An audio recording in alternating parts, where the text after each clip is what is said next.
गुड़िया ये कुछ तो भी मेरे को चाहिए यहाँ पे। क्या चाहिए बताओ। हाँ ये रखने को, क्योंकि इस पे लग नहीं रहा ना।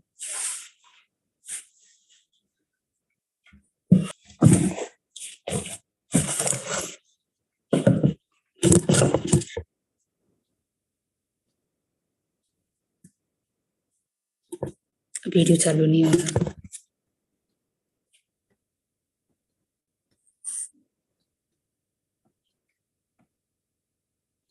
फोन हैंग हो गया है, फोन हैंग हो गया है यार। उसको फोन हैंग हो गया है यार।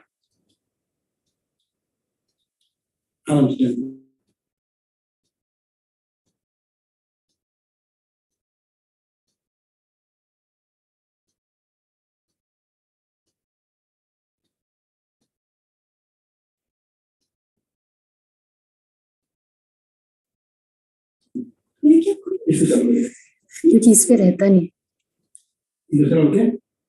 रुको क्या करूं बेटा, इस पे भेज, इस पे चालू।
No problem.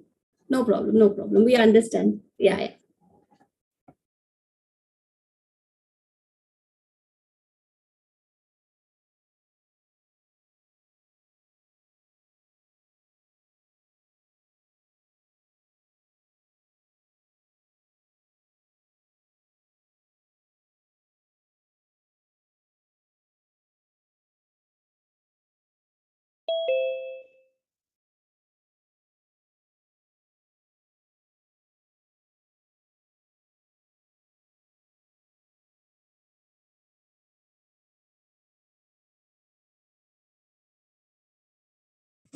Good evening, ma'am. I'm audible? Yes, ma'am. Yeah. So we can start with it. Good evening, everyone. I welcome you all for one more interesting session of Beyond Education series. It is a unique talk show by Idym group of companies that invites people from different professions and different countries to share their experiences, learning, and success stories. Beyond Education, Inspiring Stories to Inspire World is a platform to learn and get inspiration from the people who have converted challenges into opportunities to make a successful career.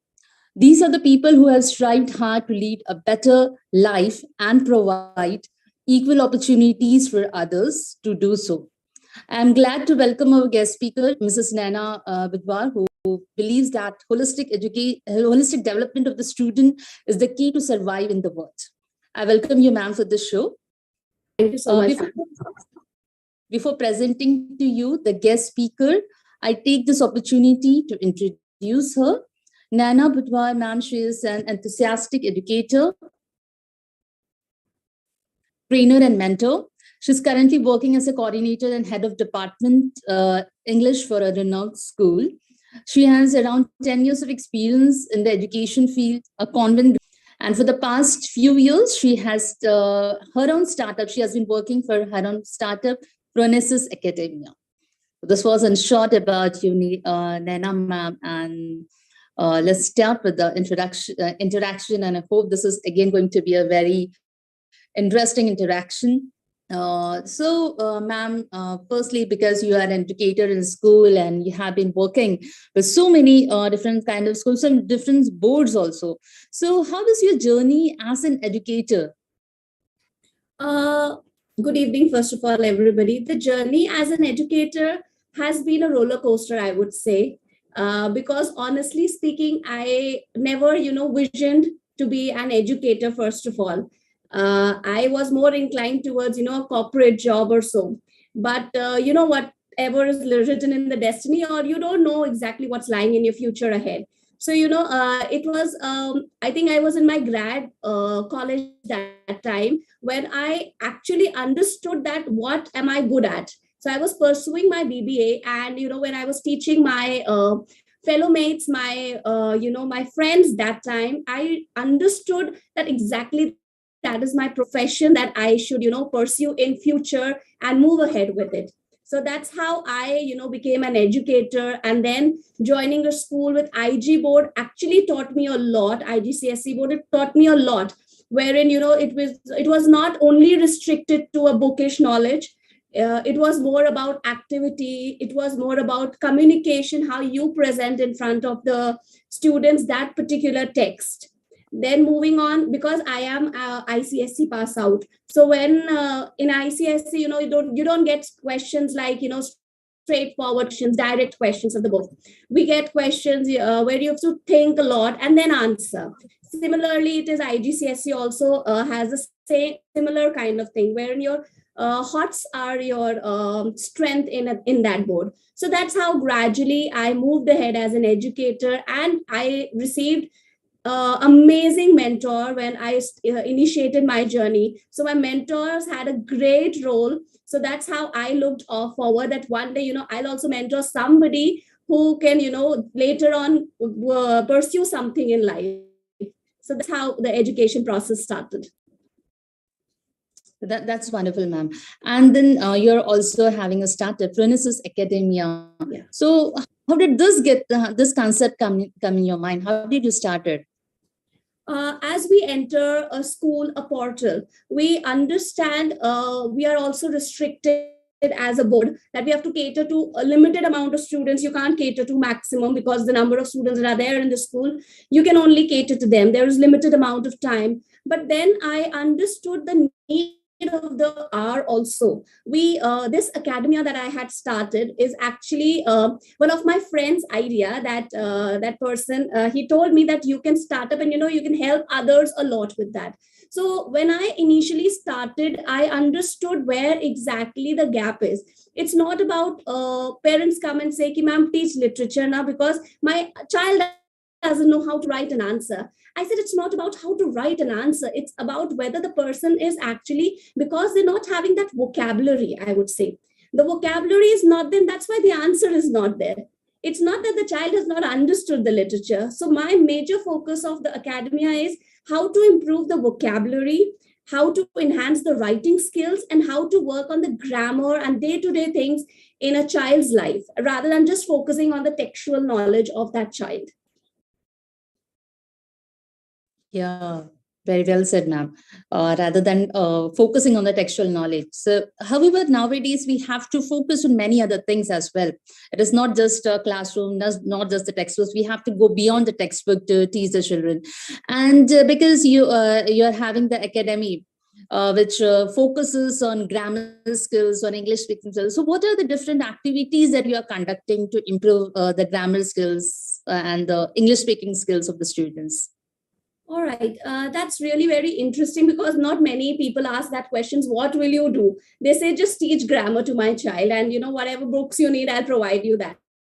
But honestly speaking, it cannot be taught like A plus B is not AB for grammar. You have to understand exactly what we are trying to cater. So the activities that I cater to is mostly communicative. That means maybe a dialogue. The first thing, dialogue between the child and me first, because to understand where exactly the child is lacking. Moving on, we have various interview rounds wherein a child is taking my interview, and then vice versa, then I also take. So it is that boosts the confidence of the child, that yes, I can also take that. Then we have those TED Talk speakers that we get the video, we watch, and then they present in front of me. So that's how we move with, basic steps, or I would say the baby steps we take initially. Moving on, we have debates wherein it is an open platform and you can actually speak a lot about a n number of things, irrespective of the time limit. I don't limit them to the time, because when we limit our students to the time, or we limit our students, you don't have to do this, you don't have to do that, the thought process and the chain breaks. So we have to give them that open space to explore, and they come up with amazing skills, amazing data, amazing knowledge, which sometimes I also learn. Okay, right, this is also there. Okay, this is also there. So they can come up with n number of things. I had my last batch wherein I gave them a topic that was related to technology, and they came up with so good facts. And trust me, I had to go back and Google that technology thing, because I can be good at grammar, I can be good at communication, I'm not good at everything, right? So going back and searching on that is what a teacher's role also is these days. You cannot be the know-it-all of everything. If you are not aware of technology, if you're not aware of certain thing, go back, search, and then address that thing. So sometimes even students teach us. So that's my academy goal, that you have to learn from the students also at the same time when you're delivering the content to them. Yeah, you have been doing a remarkable job, ma'am. Because like as you said, we cannot be like experts in everything. Right. Like I am somewhere from the technical side, but somewhere I think we are not so good at the grammar and all. We make a lot of mistakes on that. We have been doing that. And yes, ma'am, one more question, because you're working on this improving the grammars and spoken English of the students. So how far do you think it is important? Because today it is a competitive world and we are not limited to a particular place to study or do a job. We live where it is a globalization. We can go anywhere, we can go and study, we can do job anywhere. So how far do you think this speaking skills and grammar skills are important for the students? First of all, yeah. First of all, I want to actually break the norm of the parents wherein they say, maths and science is very important. If they don't have that, they're nowhere in the world. But trust me, you should know the language also. I'll give you a small example. I would say that, I have made a particular software. I made a particular software. I have my own startup. I made a software. Now I have to go and present it, because until unless I give that presentation, my particular vendor or my particular client is not going to understand what I have created. So that knack of delivering your thing, that knack of selling that software is what is speaking skill. Nobody in the outer world will go and ask you why did we use the verb's first form. Nobody's going to question you that, but definitely they're going to expect you to deliver yourself in a particular way. Even why do we have interview rounds in all the companies? None of the company can hire just on the basis of merits. If that would have been the case, then the company wouldn't have come to the college to have the interview round. So that interview round is actually the skill that you should have while you're doing your speaking skills. I have in my academy people above my age, around 40 plus people coming to me and telling me, ma'am, can you please prepare me for the interview round? I have cleared the writtens, I have done all this, but I'm very shaky with the interview. I don't know how will I present myself. So that is where our world is actually lagging behind, because we are so much and so focused on the academics of maths, science, or be it biology, or be it any other subject. I would say even IT, whatever it is, that we are forgetting how to present ourselves. So for that interview round, now the person at 40 years is coming to me and telling me, I'm not, ma'am, I've been rejected just because of this. I was not able to express myself. I knew the answer, but somehow, no, ma'am, words, I couldn't just get the words. So I said, it's not that you did not get the words, it's because you lacked the vocabulary. You were not prepared with the vocabulary. Everybody has a lot of things, n number of things to say, but they don't know how to express. They don't know how to put themselves in the words, in sentences. That is exactly what lags behind with them. Yes, ma'am. That is what is lacking, because even in college we see the students, and we as teachers we always keep on telling them, like, okay, the first round of the placement, which is aptitude and or a written test, that is very easy for them to clear. They clear it very easily, but then they go for the second round GD, they get shortlisted, and then in the interview again they get shortlisted. So somewhere more than your technical skills or your written skills, your communication skill, especially orator skills, are going to help Yes. you. But we always keep on telling them. And yes, like when I was reading your key points, you said that holistic development of children is very important. So why do you think so? Why holistic development is so important? Well, I know it is necessary, but what according to you? Okay, when we say holistic development, what do we exactly mean by that term? Back in the days when we were, students and grade 1 2, we heard this phrase, jack of all trades, masters of none. But actually, it is vice versa now. The world has changed so much that we have to be the jack of all trades. I don't say excel in everything, but you should have the knowledge of everything. You should know what is happening around you. You just cannot be restricted to the bookish knowledge nowadays. Yes, bookish knowledge is very important. I don't say it is not important. It is 75% of your entire career. Now 25% is other things also, and you need to cater to that. You can't just say that, okay, I am a person, I have to work in the school, so I will not know what's happening in Ukraine. I cannot know that. Or what's happening in US, I will not know that. I'm teaching, I just go, I'm a Hindi teacher, I go and do my work. Why should I know what is happening? Let it happen. You can't say that in today's world. You should have the knowledge of all the fields, but yeah, little bit. You should be the expert in your field, but all the knowledge in the entire subject or other subjects, other fields, you should have the knowledge. Similarly applies to a child also nowadays. If we see, no more we are focusing only on academics. We are also, forcing, or I would say, motivating our students to join a sports. Why is that? Or learn something in music, because that's how you channelize also your energy.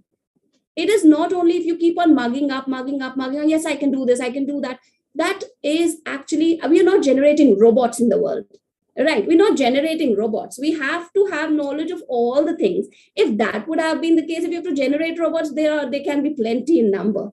But you have, as a human being, you should know everything what is happening around you. So holistic development is very important. You should be good at drama. That is, drama helps you with communication skills, right? It helps you express a lot. Then music helps you to, sometimes when back in our days we were learning the periodic table in a musical form. Why? Because that's how our mind works. We just cannot say alpha beta gamma. There was a lot of things, a lot of rhythm our teachers used to teach. Why? Because that's how unconsciously we were also catering that time also to the holistic development, right, in a school also. So that's also very important. The holistic development of a child is very important. Yes, that is important, ma'am. And like one more key point that you mentioned, that classroom shouldn't be restricted to a room. So how do you do this? See, when I say classroom should not be restricted to a room, we all believe that we have lesson plans to make. We have other teaching aids. When we say teaching aids, it doesn't only mean showing a PPT. It's not only telling them, just sit in the class, read the chapter, or using the green boards or the soft boards. That's not exactly what teaching aid is nowadays. Because as the academics has evolved, in the same way, the teaching aids have also evolved nowadays. I'll give you a very example of one of the books of 10th standard. There was this topic like Madam Rides the Bus. Now, one of my colleague has used an exceptionally different technique of teaching that chapter sitting in the school bus, so that the child or the students get that experience of the bus. So Madam Rides the Bus is how you can relate what's happening in the bus, what was happening outside. So it's not only restricted to that particular class. When we enter the class, we say English is a very boring subject. It's very dry. There is nothing that you can express. But trust me, there is a lot lot of ways to express. I conduct a class with my previous batch wherein I made them sit on the stairs only. And that's how it was a communicative class. And the entire lesson was completed until they remember the characters, they remembered what happened. And that's the reason they remembered, because they enjoyed that thing. Sometimes when we are doing a session with the students, some students really love to draw in the nature. So when we do such chapters wherein we feel that it can be, penned down on a sketchbook or so, we tell them that, you can draw a clip art, or you can draw a dialogue, like back in days we had Chacha Chaudhary or Pinky, those stories. So make a bubble, those dialogues, and just express yourself out. So that's how it proceeds further. The child understands, the child is able to express, and not only express, but communicate to us the another form of the story only. When we say, put yourself in that place, and what would you have done? And they come up with amazing answers, the answers which we can't even dream of, because they are thinking in their own minds another world. And that can be really good. But that is what we need to give nowadays to the students. Instead of just going in the class and saying, okay, students, open to page number 10, we're going to do this topic. They're going to say, oh God, again, ma'am has come and she's going to finish that chapter. So that is not how the process of teaching is nowadays. And it shouldn't be at all. Yeah, super, ma'am. Very nice tricks, we can say, nice tips and nice teaching methods you have been implementing. But ma'am, if we talk about the exam pattern that we are having nowadays, so there is a lot of stress among the students. Well, they are also worried that we have to study and we have to get more good marks if we want to go for a good career. So how to deal with this stress? How could the students deal with this kind of stress, especially at the time of exams, especially at the time of board exams, they have a lot of stress. So how to deal with stress during exams? Ma'am, first of all, when we say it's a board exam, I think it's a very normal and, a date. Every year they've been giving exams, final exams. But when we attach the word as board exams, no, it is another outlook of the students, and that perspective changes. We also subconsciously know what we do with the students is you have to aim for that. You have to target that. Have we been telling them this thing in the 9th, this thing in the 8th standard, this thing in the 7th standard? Why all of a sudden, a world where 10th standard is so important, that we are pressurizing the child to another level? Every task is important, whether these are internal exams or external exams. If we start that approach from grade 1 onwards, the child will never experience any pressure in the 10th standard. Just by saying it's a board class. The child has given final exams in grade 1 also, grade 2 also, grade 3 also. Then why all of a sudden that stress? Secondly, when I say it's we who do it, then it is our neighbors and the society. Oh, your child is in 10th this time. It's really a lot of pressure. You should not go out. You should not do outing. Why?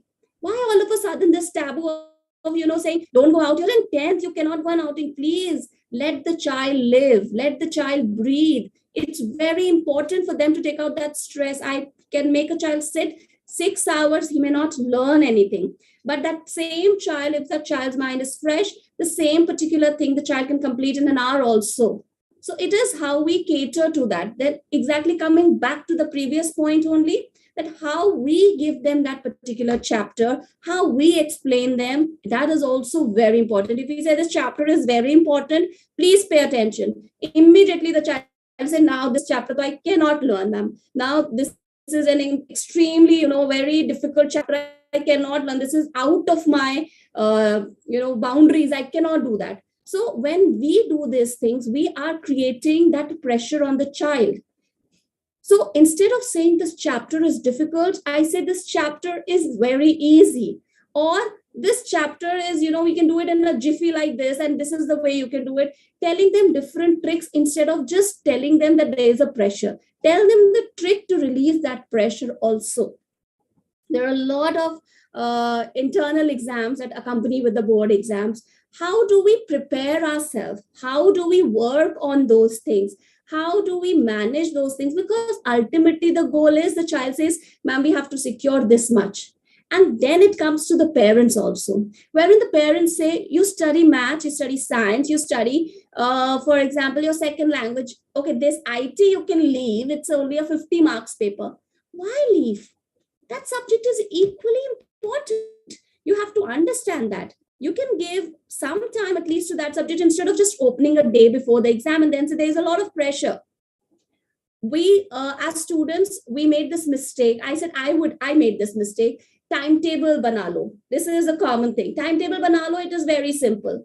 And the timetable that I made, 8 to 8:30, I have to do this. 8:30 to 9, I have to do this. It doesn't work like that because half of the time I'm looking at the clock. Abhi 9 bajne wala, oh no, I'm not done with this. Instead, a child should say, today I'm going to complete one chapter. Now, when I'm going to do it, that is my call. But today I have to complete this chapter. That's it. That is what is exactly a timetable, according to me, now is. And now should be. Instead of just telling them, I have to do 8 to 8:30 maths, 8:30 to 9 I'll sleep, 9 to 9:30 I will walk, whatever. Why so much restrictions to the timing of the child? And then parents will say, man, they are sleeping for 6 hours. We never used to sleep, only 4 hours of sleep. Please let them sleep. Parents, please let them sleep. They need that. Instead of sleeping for 6 hours, you can ask the child to take a power nap. I'm tired, I'm back from school. Power nap really works wonders. My chemistry teacher told me when I was in 11th standard that, Nana, take power naps. You're finding chemistry difficult, take power naps only for 15 minutes and just get up and you will be able to memorize this part. And that worked. So every child has a different methodology. Every child has a different way of learning. Some students can see and memorize. Some students really need to, walk and learn. That is also one way of learning. Some can write and learn. Let them be. Don't impose your learning or how you have learned on your child. That shouldn't be the case. Ask them how can you imbibe that? How can you learn that? Ask them first instead of just saying you have to do this. Listen to the child. That's very important nowadays, that we should always have an ear to the child. That's very, very important in today's world. Yes, ma'am, we have that is really very important. And especially like what I feel is the time when I have studied, that must be different. When you must have studied, even you must be having a different kind of atmosphere. Our teachers have done their best, but the generation that we are teaching to, the students you must be facing, so they are a bit different from what we were. So somewhere that role of the teachers will keep on changing. So what, according to you presently, now for the present generation, what should be some of the skills that should be there in the educators? Because yes, there are teachers, but many of them are like Justine, they're not worth of it. They're not able to convey their lessons properly and all. Right. So what are some of the skills that should be there in the educators so that they are able to effectively convey their message to the children, effectively present themselves in the class? As you very rightly, first of all, said that, we are educators. We no more attach ourselves as only teachers. The word teacher has, back in those days, we were seeing them as teacher hai. We cannot ask this, we cannot say this, we have to sit down nicely. Still, there has to be respect. Undoubtedly, there has to be respect, but there shouldn't be the fear. That is how we have to evolve ourselves. It is a changing world. We evolve every now and then. The mobile phones that were back when 10 years back are not the same now. The technology is evolving. So the teachers have to also evolve. Just by saying, sit down, do this, do this, do that, we no more Hitlers. Let's not be Hitlers there. Before going to the class, you should know your content fully. You should know your content. Do your homework before you deliver a homework to a child. Are you aware of it, or are you simply reading the chapter? That is one thing we shouldn't do. We shouldn't read the chapter. Let the reading be done by the child. Your part is, if the reading has to be done by the child, then the child better sit at home and learn, or better sit at home and do the reading. Why the child has come to the school? Because the child wants that explanation from you. Explanation in whichever form you want. Be it a whiteboard expression, be it a blackboard expression, be it taking them outside in the nature to teach them something, that is up to you. But how can you make your class interesting instead of just reading? Reading should absolutely stop. Finger track, reading. Give them that time. Let them read and come. And when they read and come, it is another form of the classroom we see, another picture altogether. The child is aware of the content little bit, you are fully prepared, and that's exactly what goes hand in hand. Just by reading, it's a monotonous class. Half of the class will not even pay attention to that. The backbenchers will not even pay attention what is happening. Reading, now it's her turn, my turn will not come. So I can, take a nap in the class. So that reading methodology should stop. Secondly, understand the child. Just by saying one child is able to understand doesn't mean the rest of the 40 have understood. It's not one child-centric classroom. It has to be a student-centric, but all the students, not one child-centric. So you have to cater to all the students, whichever way they understand. Some understand with a lot of love, a lot of nourishment is given to them, and some understand in the other way. So you have to first understand the child, then you deliver your content. And if, for example, if the child has asked you something out of the box, just don't say, sit down, you're not supposed to ask this question, this is not a part of syllabus. This type of answering should stop in the classrooms. If the child has asked you something out of the box, you can, if you are really running after them, you can say, child, we'll meet outside the classroom and I'll solve this question of yours. But right now, let's proceed with this thing. Students have that curiosity. Don't kill that curiosity. We should give wings to the curiosity and not curb it out. So that is one thing the teacher should always be there. Now, I had a fight at home or something had gone wrong at my place. I'm going in the class with a grumpy face. How will my child understand that thing? They're going to see a grumpy face. They'll also be grumpy in the class. They will also create a lot of commotion in the class. So you should always enter with a lot of smile on your face. Properly, ready classroom. The child enters, you should greet them with a smile. We say the child is not smiling. You are smiling. You are all the time angry on the child. Why will the child smile? And it doesn't only goes on with first and second or third graders. You need to understand that these 8th, 9th, 10th, 11th, 12th students also lack that emotion connect with you because you have never interacted with the child one-on-one. What is happening at their place? Sometimes that affects these teenagers a lot. Please have that ear to it. Please listen. If you cannot solve it, at least listen. Be a good listener. So educators nowadays have to play a lot of roles. Gone are the days when they were only teachers. They have to be a friend. They have to be a mother. They have to be a teacher. That is very important, but they have to play all the different roles as well. Sometimes they're also bridging the gap between the child and the parent. That's also one thing which we see nowadays a lot. So that's also we should understand when we step in the child's shoes, I would say. We say, understand, we were in those days doing this. Back in those days when you were doing, don't quote those examples. I have studied this. I have done this. When you had done, it was a different world. Let's understand these kids also. Some days, that's what I would say to all the teachers out there, that please listen to your child. Please listen to your student. Be a good listener. Then only you can be a good orator or an educator, I would say. If you cannot listen, you cannot do anything. Yes, ma'am. We have to give wings to the curiosity, and the role of teachers has somewhere it has changed a lot. We cannot be doing just teaching and teaching. We have to be their mentors. We have to be their counselors, and we have to work around the clock with them. It has changed. And ma'am, just coming back to your startup.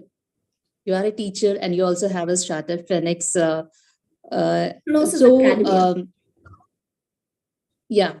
Academia. So you must have actually faced some kind of obstacles or challenges when you were working. So what were those challenges? Honestly speaking, as we started this communication, I told you there's a lot of technology aspect that I never understood. How to, exactly, I can teach, I can deliver a good communications things, but then I cannot be I cannot be good at technology. My friends help me out. My one of my friend has helped me out in those things. Then doing a marketing, and then making the parents understand exactly this is not a tuition class. First of all, parents need to understand it's not tuition that you tell can you take maths, can you take science. It's not a tuition. It is a communication building classroom wherein a child has to learn the communication skills that he or she is not able to learn in the school. That is it. Please do not cater all the time to all the academies, to all the classes as a tuition class. It is not a tuition class, it's a communication building class. It is enhancing your writing skills. I have seen, I wouldn't say, but that is actually a fact. I've seen teachers who don't know how to write an application, a leave application. So that is exactly what I teach. How whatever is valid in the practical world, that is exactly what I teach. When my 40 plus students come, they don't know how to write that leave application or a mail, a simple mail, I would say. They make so many grammatical errors. I don't say everybody is very good at English, and you should be, but these are basic etiquettes. If you're mailing your senior, you cannot say, I'm not an English teacher, so I don't know this. There has to be a certain format. There has to be a certain way you're mailing. You just cannot write hi, hello, or whatever it is. You have to have a proper vocabulary. So, vocabulary building and making these parents understand what exactly is this Nurses Academy, it was a tough time for me. And now, as they've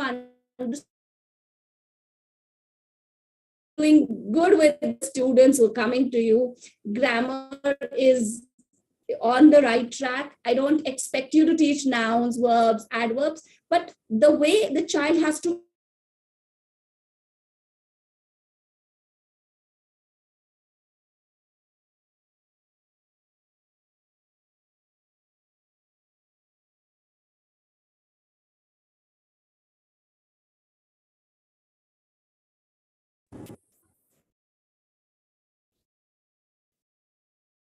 hello, am I audible? Hello. Yes, ma'am. Yes, ma'am. You're Yeah. audible. Sorry. I So to think there make was some. them understand this is really difficult nowadays. They take all the classes that are opening around as a tuition class. Ma'am, take literature a little bit. It's not that ways. And they're only to help with the communication and the speaking skills. So that was a major challenge that I faced. Yes, ma'am. We always have challenges. Any kind of task that we start doing, that is, if we don't face challenges, in fact, we never grow up. Yes, ma'am. Nextly, I would just like to ask, yeah, you have been doing so many things, and you must have achieved a lot. So, what, according to you, is your biggest achievement?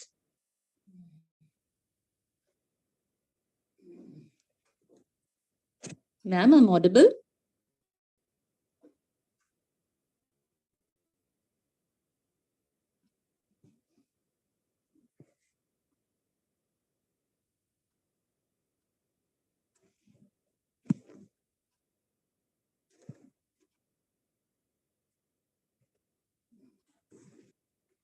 Am I audible, ma'am? Yeah, I'm sorry. I think there was some technical glitch that was there. Could you hear my question, ma'am?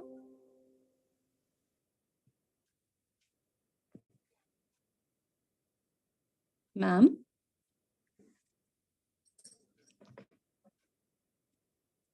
ma'am, could you hear my question? Yes, ma'am.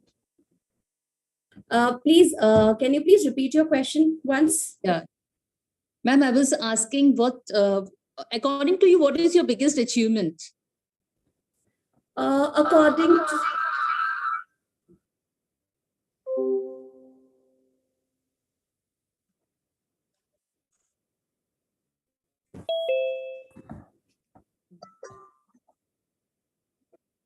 Yeah, I guess there is some technical glitch at the place.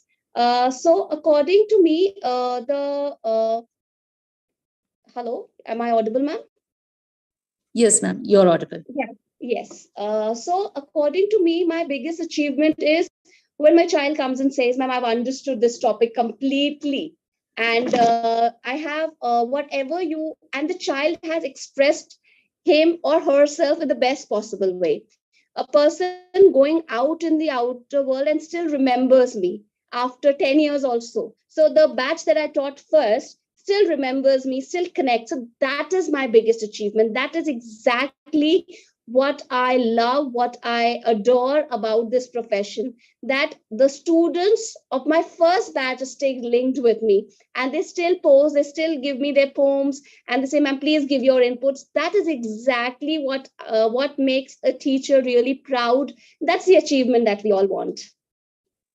Yes, ma'am. Because for the last few days, this show is going on beyond education, and there are so many teachers from different countries, in fact, from different types of courses they must have been taking. This is one of the common answer that I'm getting, and yes, even for me, I agree. Like the achievement of the students is our biggest achievement. And yes, ma'am, when we ask everyone, what according to you is a successful career, or what are some of the tips for a successful career? So everyone has some different answers. So according to you, what it is, some tips for a successful career or skills we can say. A successful career, be it any profession, irrespective it's a teaching one or not, be it any profession, the tips to make it successful is to be whole and solely involved in it. Don't think twice before you just say, "I want this salary," or "I want this." Everything is not monetary, first of all. So things that we do for our own things, you should take this profession or this career of yours as your hobby, and you can love it, and that is what you can make it a top notch thing. So when you start loving your profession, you give your 100% to it. If you start taking the baggage on your shoulder, "Oh, today I have to go to the office, and this is this," that very day you lose the connect. Be it any profession, you lose that connect, and people around you lose the connect with you, because that vibes that are generated from a person, that goes everywhere. I believe that if I am positive, the world around me is positive. If I'm negative, so will the world be. So whenever you're taking your stride in a profession, take it wholeheartedly. Do everything, mean everything, and take it to your full extent to that. So that is one thing I believe as a career goal that can be taken forth. And always set your goals. Always. After 5 years, I want to see myself here. Then only you can pursue in that aspect. That is one thing very, very important. The other thing, when you're thinking with your heart, not only your mind, that is important. And secondly, your goal has to be there. No doubt, it has to be there. 5 years down the line, I want this. So then when you want this, no, you really work on it. It's a okay, casual, chal raha hai, and then job is going on and on and on. So it only goes on. It is a baggage on your shoulder, and then you don't want to go to the your workplace anymore. But if you take it wholeheartedly, you work wholeheartedly anywhere. Yes, ma'am, I totally agree with you. We should be setting up some goals, sometimes short term goals, long term goals. And again, the kind of goals we set, it will be different for us. Right. So, what are your future goals, ma'am? Okay, my future goals, if I would say, I want this academy to just not remain in Pune.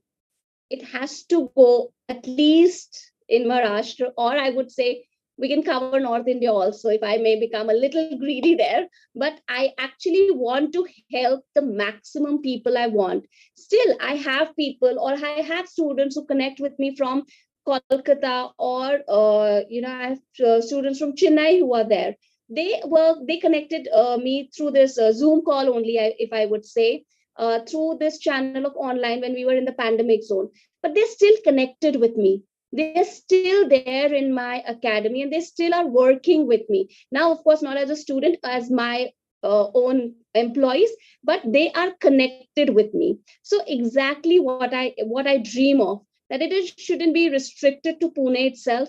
it should have at least a nation vision, and then moving on further if everything goes well. Yeah, ma'am, everything will surely go well.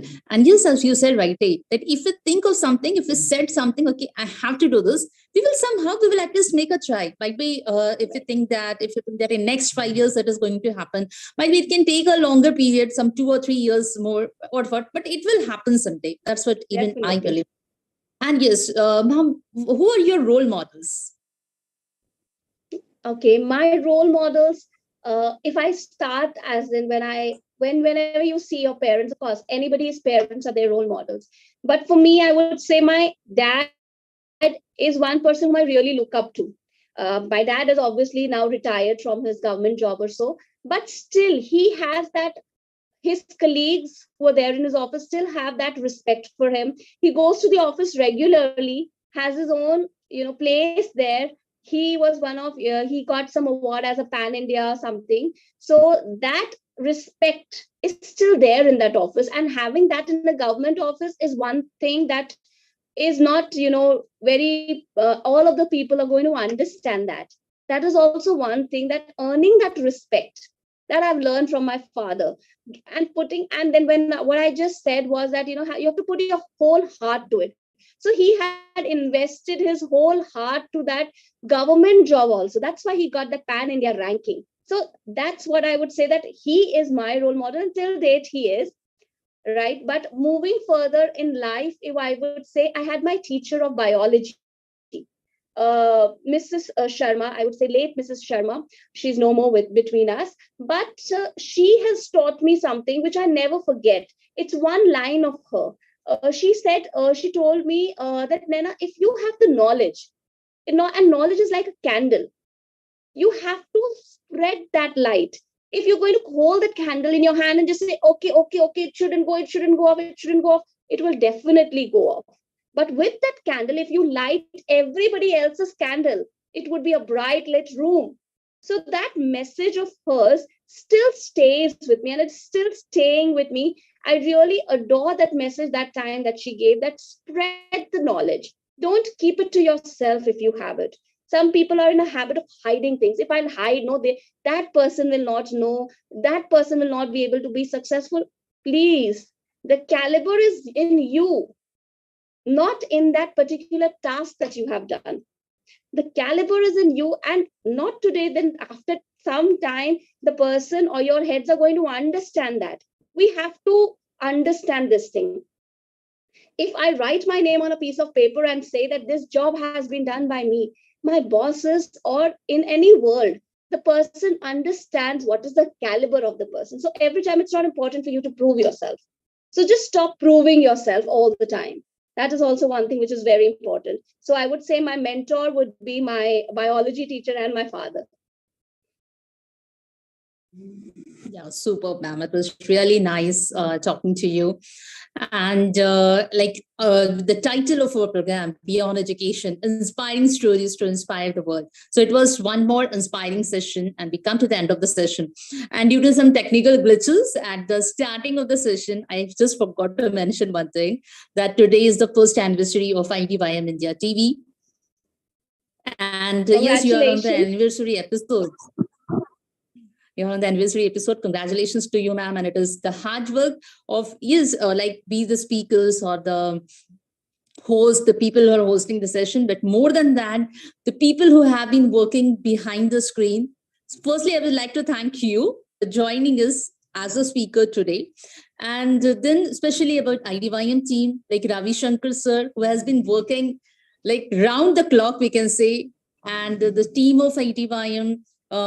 I know only two names, Zenith ma'am and Dinul, the CEO of IDYM, and the whole creative team who have such wonderful flyers, such wonderful certificates. And ma'am, if you notice it, if you notice it, every day they have a different flyer, every day they have a different certificate.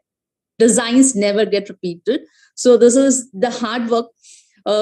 More than the speakers and the hosts, the people who have been working behind the screen. So hats off to all of them. And thank you, the team of IT1 who has given us a platform. And thank you, ma'am, once again for joining. Thank you, one and all. Thank you so much for having me. It is a great work and great platform that you are giving us as speakers and the viewers also, I would say. It's a great platform that you have given us. Thank you so much for that. Thank you, ma'am.